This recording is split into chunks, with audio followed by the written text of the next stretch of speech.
বিশুদ্ধ ভাষাটা এত জরুরি যে আল্লাহ তাআলা তার প্রিয় হাবিবকে মায়ের বুকের দুধ থেকে বঞ্চিত রেখেছেন শুধু বিশুদ্ধ ভাষার জন্য।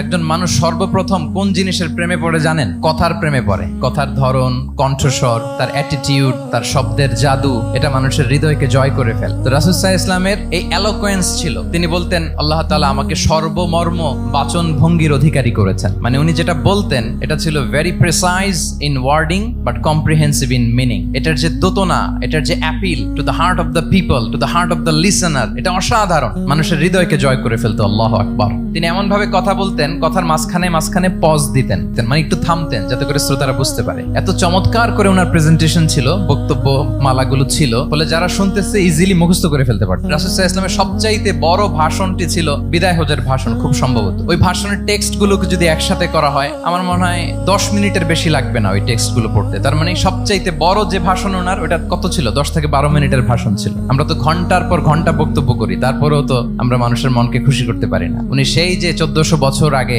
10 মিনিটের একটা ছোট্ট ভাষণ দিলেন, গোটা বিশ্ব আজও হাবুডুবু খায় ওই ভাষণের ভেতর, ঠিক কিনা বলেন?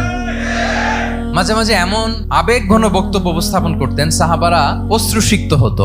আবার যুদ্ধের ময়দানে যখন কমান্ড করতেন, তখন তিনি রেগে যেতেন। উঁচু কণ্ঠে তিনি কথা বলতেন, মনে হচ্ছে একজন সেনাবাহিনীর কমান্ডার তার ব্যাটালিয়নকে কমান্ড করছেন। আল্লাহু আকবার।